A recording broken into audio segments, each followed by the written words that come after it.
It's right around 3:30 p.m. on Saturday, April 6th, 2024, and I'm just sitting here wrapping up a really pretty awesome brunch and enjoying an incredibly quiet afternoon.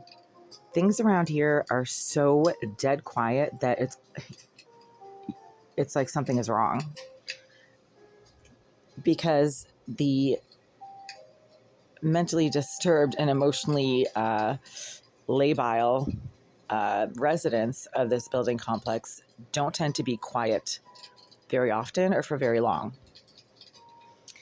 The housing court and agents of the housing business here in Boston, or the housing agencies here in Boston, let's say, have confirmed, along with the police department, that the Greenville Group chooses to house and focus on housing individuals who are in the system, meaning the criminal justice system or the Department of Public Health or Department of Mental Health system, and they house these individuals in this building complex in large numbers. So I'm not dealing with neighbors who are accountants and teachers and police officers and retail managers. I am dealing with neighbors who are career criminals, sex offenders, people with some substance abuse issues, etc. That's not me being paranoid or crazy. That's a fact. You can look it up. That is the Greenville Group's business model for whatever reason, and I suspect that it's because these units are all single occupancy.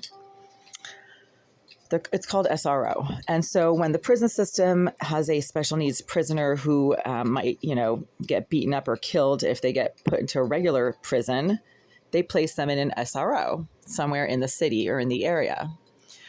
This building has a lot of SROs, and that's where they place these criminals, these psychopaths, these sex offenders who would otherwise be in prison, but because they have some issues, can't be housed with the general prison population for whatever reason, so they get placed here. So even though I have a normal and somewhat cute living space, the mentally disturbed nature of the sex offenders who the Greenville Group has chosen to place in all units adjacent to mine, up until recently, up until 2 weeks ago, there was a violent thug in 76 Below who has come up to my door on multiple occasions for absolutely no reason.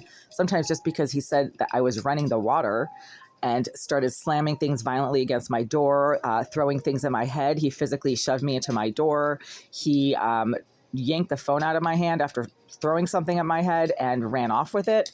That type of neighbor, that is not an accountant. That is not a teacher. That's not a doctor or lawyer. That's not a police officer. That's not a, university professor. That's a violent, mentally disturbed career thug who should be in the prison system, but because obviously this person was transgender, then probably doesn't qualify to be in a regular prison setting. So when it's as quiet now as it has been for the last 3 hours, because I slept until past noon, I was exhausted, had a 20-hour day yesterday, cleaning, organizing, and then taking care of business, being out and about. I had to get stuff done outside of this building and was out for about 6 hours.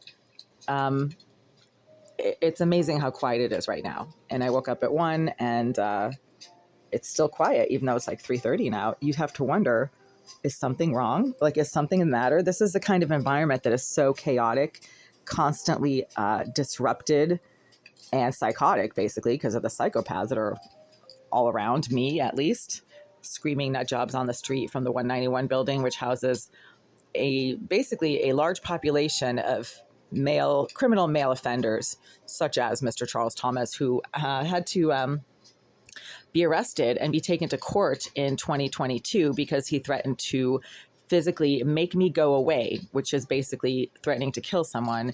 And the Commonwealth of Massachusetts charged him with crimes against me, and I had to go and testify against him in court. That was the Commonwealth taking criminal action against Mr. Charles Thomas, who is a career criminal, a violent thug, and a sex offender. And he's not the only one like him in the building. Most of the tenants at 191 building are exactly like him. Wenner Rodriguez is another one. Mr. Rodriguez took it upon himself to physically assault me on September 13th, 2019, when I was coming back to the building after a long day at work and then being out with friends. And Mr. Rodriguez came after me while I was walking across the street and started physically hitting me. So, these are not normal tenants. And when it's quiet, and when it is as quiet as it has been over the last few hours, you have to wonder, what is going on?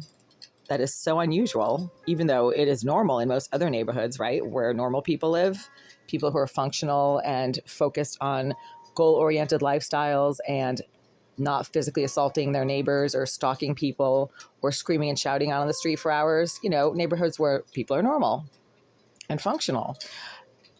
Quiet like this would be normal. It would be expected. It would be the average baseline for the area. But this kind of quiet right now is not the average baseline for the area. It's highly unusual. And of course I love it. But I'm scratching my head going, well, where did all the screaming, psychotic circus clowns go?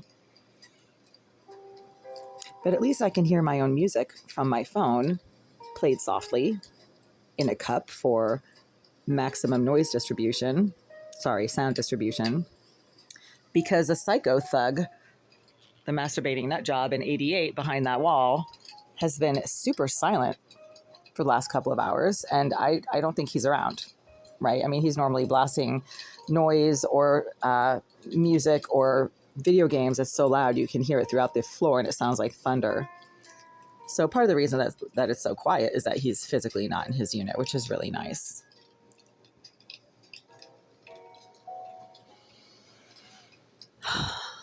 I had like a 20-hour day yesterday and I didn't sleep for over 24 hours. So today, I'm just going to take it easy. It was an insanely busy week.